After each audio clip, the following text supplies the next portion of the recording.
Assalamualaikum warahmatullahi wabarakatuh. Saya bersama rekan-rekan sedang berada di lokasi Desa Kronjo, merupakan harusnya sumber pangan yang merupakan program pemerintah, yaitu supaya kita program ketahanan pangan itu. Mudah-mudahan pemerintah terus konsisten melaksanakan program ketahanan pangan yang merupakan masalah antara hidup dan mati untuk seluruh rakyat Indonesia. Demikian, terima kasih. Saya Agus Tauhid, Kepala Dinas Pertanian Provinsi Banten. Sampai dengan hari juga Banten betul termasuk sebagai provinsi terbesar ke-8 di nasional, sebagai provinsi penghasil beras tertinggi ke-8 di nasional. Setelah Jawa Timur, Jawa Barat, Jawa Tengah, Sulawesi Selatan, Sumatera Selatan, Lampung, Sumatera Utara, dan Banten. Ya, sekalipun provinsi yang paling kecil di Pulau Jawa, jumlah sawahnya di luar DIY, tapi Banten punya perspektif yang cukup bagus sekali.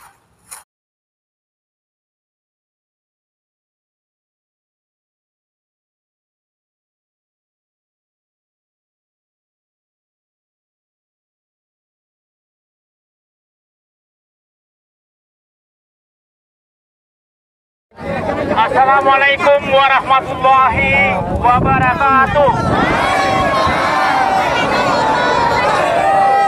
Kepada seluruh rakyat Indonesia, rakyat Banten, kami berada di tengah-tengah sawah yang subur yang sebelah kanan saya sedang digusur dan diuruk oleh oligarki rakus dan menggusur rakyat.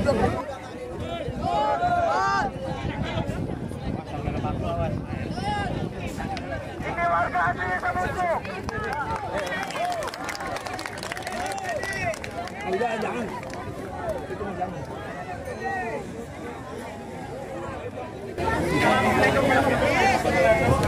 Dalam kurun waktu 2 bulan ini, perusahaan saya pribadi, ya kebetulan saya kan petani tambak udang Panami, 1 bulan 2 bulan ini saya mengalami kerugian dengan adanya pengurukan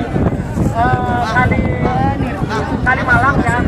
Kami mengalami kerugian sekitar hampir 1 miliar. Ya, jadi kalau kita perhatikan fakta-fakta di lapangan, itu rakyat kan dipaksa melepaskan hak atas tanahnya itu. Bagaimana modus pemaksaannya itu? Satu, lewat ditakut-takuti bahwa ini PSN. Artinya ada penyebaran informasi hoax, informasi yang tidak benar, informasi palsu, seolah-olah ini proyek negara, padahal bukan proyek negara. Itu satu pemalsuannya. Ya. Yang kedua, rakyat ditakut-takuti kalau tidak mau terima ganti rugi, maka uang penggantinya itu dalam istilah hukum akan dikonsinyasi ke pengadilan, sehingga nanti masyarakat kesulitan untuk mendapatkan uang yang dititipkan di pengadilan itu. Nah, ini juga informasi hoax, karena kalau dia proyek swasta nggak bisa dengan cara begitu, harusnya atas dasar kesepakatan, keridoan kalau dalam Islam bahasanya itu, ridho antara yang menjual dengan yang membeli sebetulnya terkait harganya.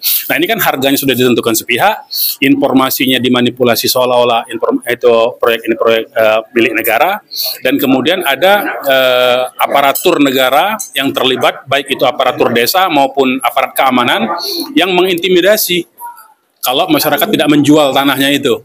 Bahkan ada yang tanah yang tidak bertahan tidak menjual itu, atau tambaknya itu, di kiri kanan tanahnya itu diuruk lebih dahulu, sehingga mereka mau nggak mau karena tidak punya jalan akses masuk, akhirnya terpaksa menjual dengan harga yang sudah ditentukan, yang ditekan tentu saja. Nah, terhadap hal-hal yang demikian itu di dalam sistem hukum perdata kita yang berlaku di Indonesia, artinya hukum negara, ya, bahwa kalau jual beli transaksi dilakukan tidak atas dasar kesepakatan, artinya ada unsur keterpaksaan atau ada unsur penipuan informasi, maka itu jual beli batal demi hukum. Nah, konsekuensinya apa? Karena dia batal demi hukum, berarti rakyat yang selama ini terpaksa melepaskan haknya, itu berhak mengambil kembali tanah-tanah yang sudah dilepaskan dengan cara terpaksa itu. Itu secara hukum perdata, hukum negara. Nah, kalau secara syariat Islam, jual beli itu harus berdasarkan keridoan dan tidak boleh ada cacat yang disembunyikan. Nah, cacat yang disembunyikan itu apa? Ini proyeknya swasta, tetapi disembunyikan seolah-olah ini proyek pemerintah. Nah, itu kan cacat sebetulnya.